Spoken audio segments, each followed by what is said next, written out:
Cesspool 172. I'm here with El Tejon. I'm Jay Foss. Protesting.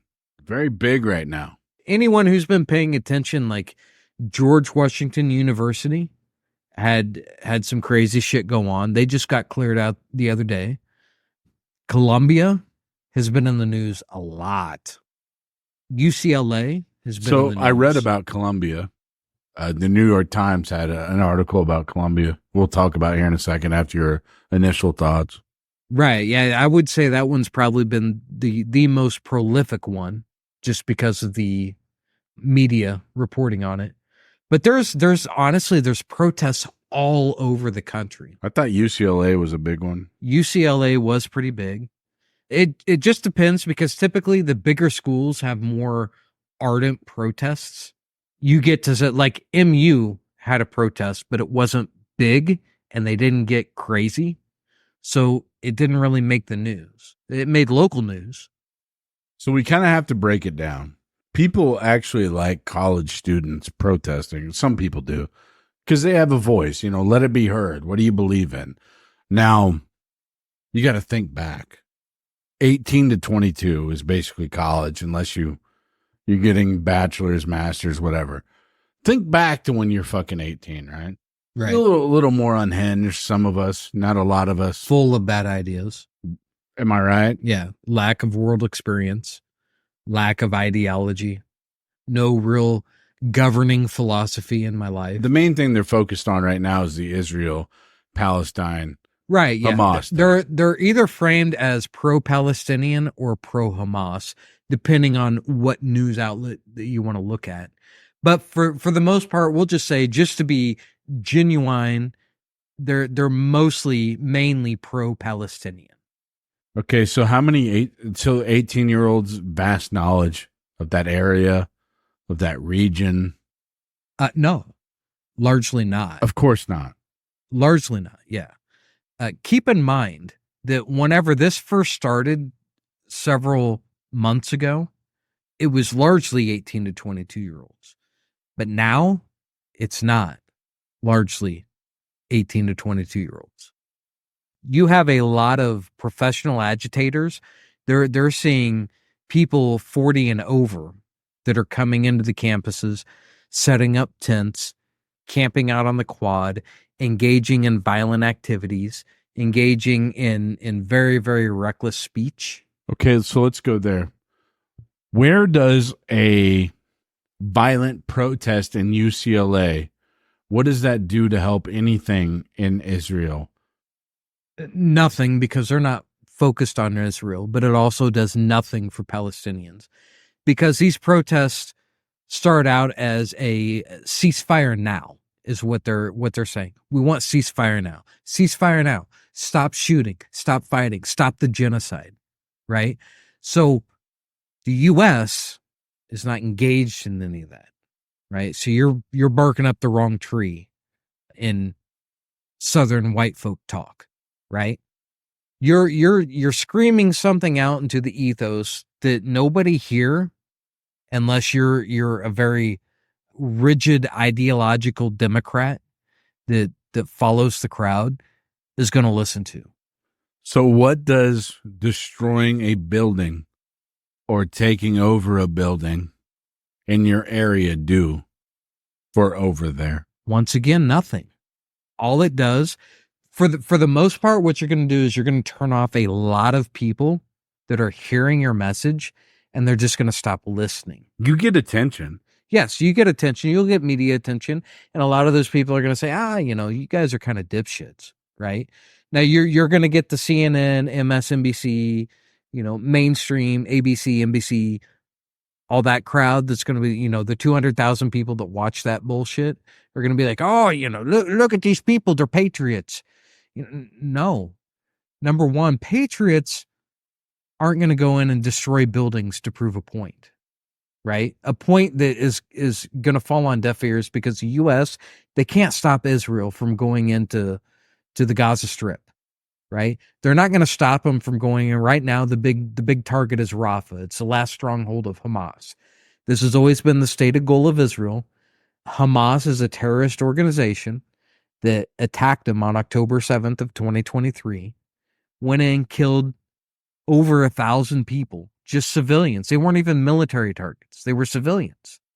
They cut off the heads of babies. They lit people on fire. They kidnapped people. They're raping the women. Just monstrous behavior that nobody in the world, whenever you look at like UN treaties, anything from The Hague, which The Hague is where they issue out the or arrest warrants worldwide for people they call war criminals.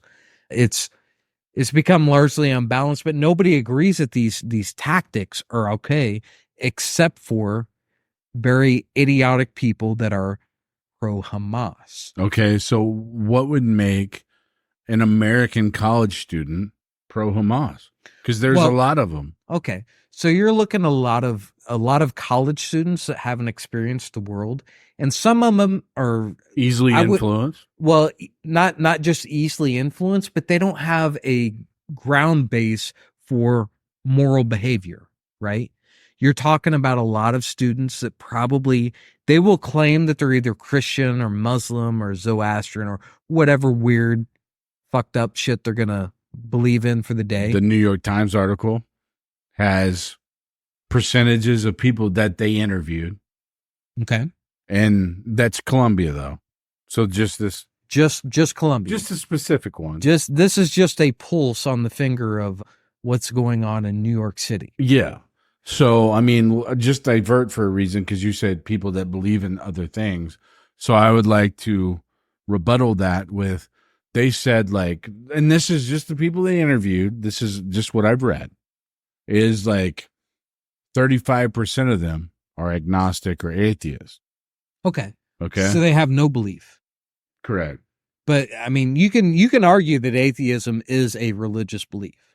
Yes, but what I guess how I would formulate it is, how many conflicts around the world have started over religious beliefs? Oh, a lot. A lot of them. I don't know if it's a majority. Well, but older wars were usually fought over different cultures and belief systems. The newer wars are usually over territories or minerals, oil, okay, clean water. But we could agree to say that a lot of it is over beliefs, correct? I mean, you have holy wars. Right. Well, specifically, whenever you look at the war that's going on between Israel and Hamas, because this is a war with Hamas. This isn't a war with the Palestinian people, which we can get into that later. It's a war against another political faction that's trying to eradicate the Jewish nation, right? So whenever you hear from the river to the sea, from the Jordan River to, whatever the sea is out there, it's not the Mediterranean. Is it the Mediterranean? I don't think it's the Mediterranean. Red Sea or something. I don't know. Yeah, from the river to the sea is usually the chant from the Palestinians, but that encompasses the entirety of Israel, right? So that chant is it's anti-Jewish, it's anti-Semitic, and people take offense to it, right? So whenever you say that, you're basically calling for the eradication of all Jews in that area. So it's very weird to interview, these are protesters from Colombia, and a third of them not believe in anything. Right. So what's your skin in the game here? As a Christian, my belief is I'm called to respect all people, but specifically the Jewish people are the chosen ones. God chose them to be the people that he cherished above all others, and I am the Gentile that falls behind them, right? Support the Jewish nation. If you don't, then you fall, right? Now, that doesn't mean you support 100% everything they do, because sometimes Jewish people can do things wrong, and that's recordable all through history. When they come out of Egypt, it took them 40 years to get from Egypt to Israel. It's actually only a 5-day walk, right? But God had them roam the forest for 40 years because They were doing a lot of things wrong. They were enslaved by the Assyrians. They were enslaved by the Babylonians. So Jewish people have a history of doing things wrong, but so does everybody, right? To move away from the religious aspect, whenever you look at what goes on, the people that live in Gaza are Arabs, right? They're you can call them Palestinians all you want to, but they're usually Jordanian Arabs or Egyptian Arabs. They're Syrian Arabs. They're people from different parts where their families had moved into there, and now it's probably more generational. But that land is it's never been an actual country named Palestine, no matter what people believe. But these are Arabs versus Jews, right? That conflict has been going on for thousands upon thousands upon thousands of years. They're different cultures with different belief systems, and they are conflicting with each other because they want control of that land. That land is claimed to be holy between the two competing religious factions. This is a religious war. Okay, so why are atheist American protesters, what do they have to do with it? Well, so for atheism, for the lack of belief system they have, some of them do have moral values. Some of them may be Christian, some of them are not Christian, right? I gauge off of that because I don't follow anything else besides a Christian religion. But those people are usually guided more by ideology than they are by religion or morality, right? So whenever your ideological faction tells you, hey, Israel bad, Palestine good, anytime you see Israel attacking them, no matter what Hamas did, anytime you see Israel going in and saying, hey, we're kind of done with this bullshit, they're going to be pissed off. They're going to spout some nonsense. They're going to talk about genocide.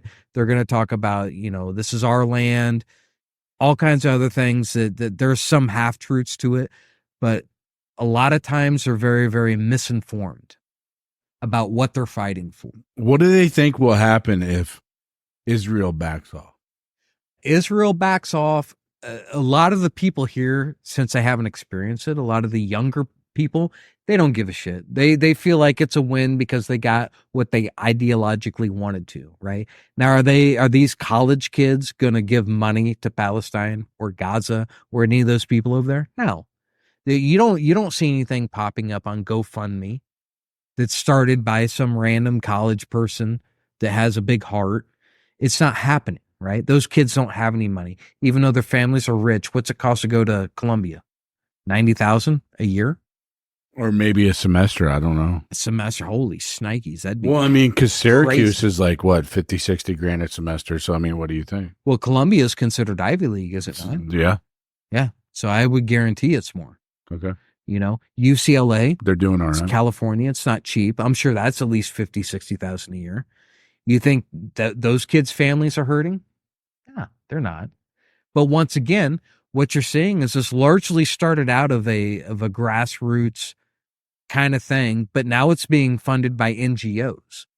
George Soros is largely behind a lot of these campus protests now, right? So what are they doing? They're bringing in professional agitators, people associated that they're paying through the NGO, sometimes $8,000 to go and protest, right? Do you think isn't it odd that whenever you look at Columbia University and then you look at the protests at UCLA, why do they all have the same tints? Isn't that strange? Was Amazon having this weird sale on this specific tint? Fuck no. This isn't really grassroots. 30% off that. Yeah. I'm sure it was. But this has turned into something that's no longer grassroots. It's become political. This is a political fight.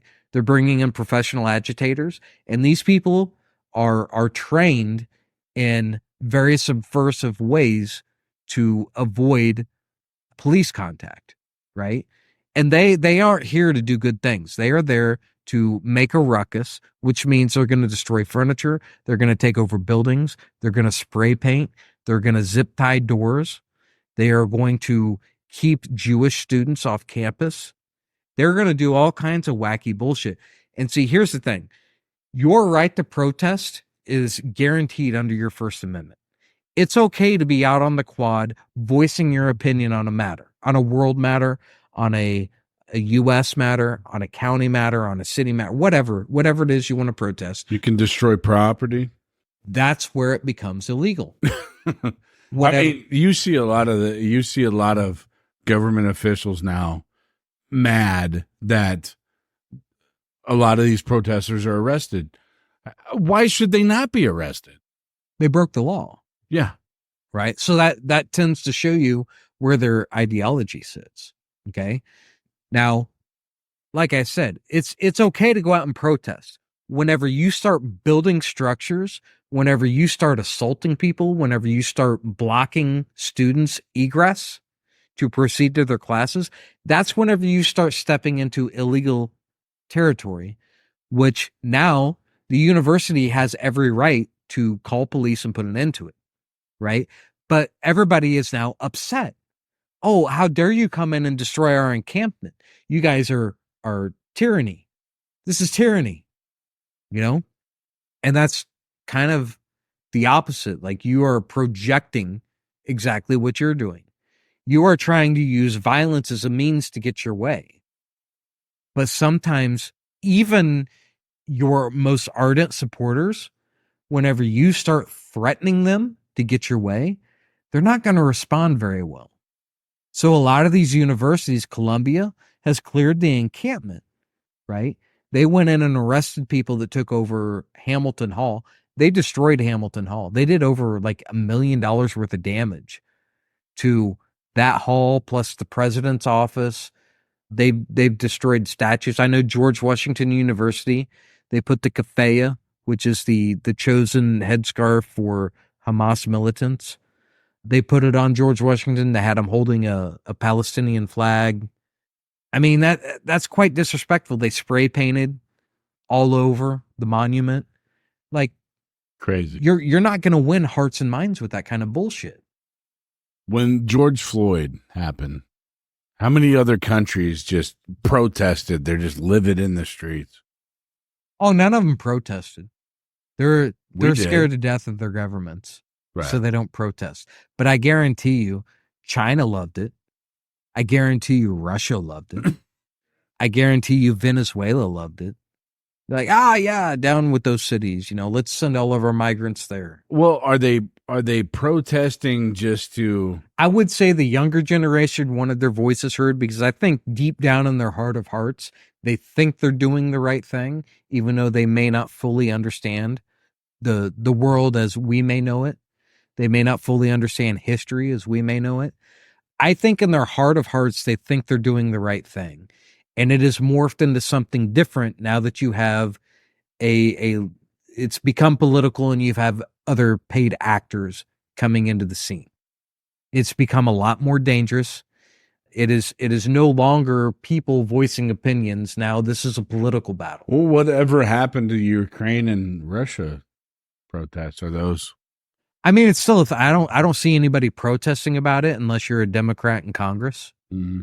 They're the only ones that jump up and down about making sure Ukraine gets money to protect their borders, while we have to open ours to anybody and everybody. I looked up some unusual protests. So pouring blood was spilled by an anti-government protester. This is Bangkok, Thailand. Thousands of red-shirted protesters dumped plastic bottles of their blood in front of the government's office and the political party's headquarters. They collected about 300 liters from 50,000 protesters. I'm not against protesting, are you? I mean, No, I think it's your First Amendment right. Yeah. In this country. Now, as far as, like you said, destroying buildings and businesses and shit like that, I don't know where that, Ferguson and shit like that. Ferguson seemed pretty illegal whenever those riots started. But when that happened, that has literally snowballed. And I mean, the company I worked for, I still work for, has said, like, St. Louis is just, after that, it's just snowballed into shit. It's not good. Yeah, some of those areas people will never travel to ever again. Your good people that live there probably moved out, went to other parts if they could, they had the money to. But for the most part, what you do whenever that starts happening in those areas, Minneapolis, you had the riots that went on in Minneapolis after George Floyd, like you mentioned, right? You had hundreds of businesses burnt to the ground. They caused over $1 billion worth of property damage to that area. A lot of those business owners, they can't build back because insurance companies said, "Hey, listen, we cover acts of God, not riots." So I mean, that's the shitty end of the stick that you get for having shitty insurance. But those people, a lot of small business owners, they're not making gobs of money, right?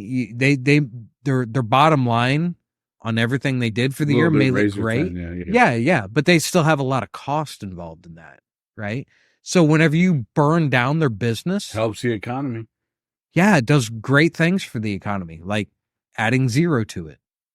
I think you probably remember this. People that are PETA. Yeah, they're the ones that protest all the animal breeding farms, and They'll be in cages, sometimes nude. it depends on the person. Sometimes I wouldn't mind that, but Well, yeah, if you're a weird liberal chick with green hair, I'll pass. I like it too. Oh yeah, no, I'll pass.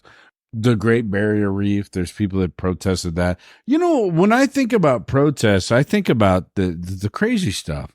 Like, what is it, like the Buddhists that set themselves on fire, or I don't know if that was Thailand or Laos, or you had that one monk that set himself on fire protesting the Vietnam War. oh, that's crazy. That was a very iconic photo. Yeah.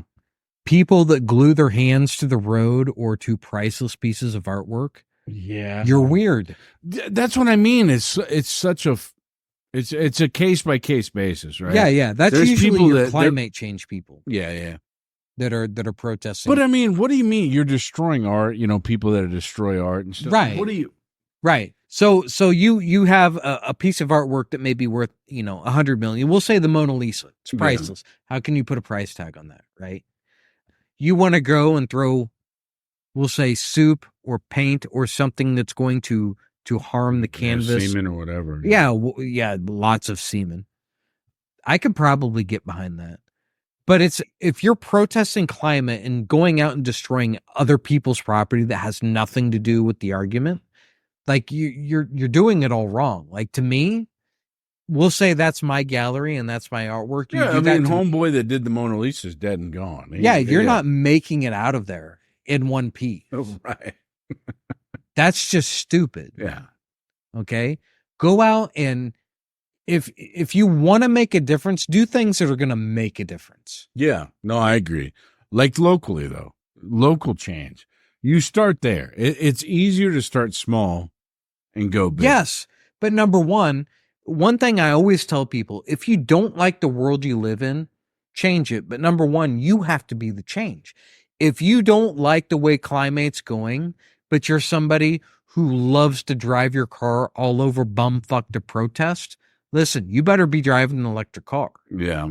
Okay. If you don't have an electric car, you better be riding your bike to the protest. Yeah. Okay. You can't be part of the problem. Yeah, you can't be part of the problem. You can't be somebody that's going to drink, 24 waters every day and then throw your plastic bottle in a fucking ditch as you drive down the road and then come and tell me about how I'm harming the environment. It doesn't work like that, people. If you want to see change, number one, you have to be the change.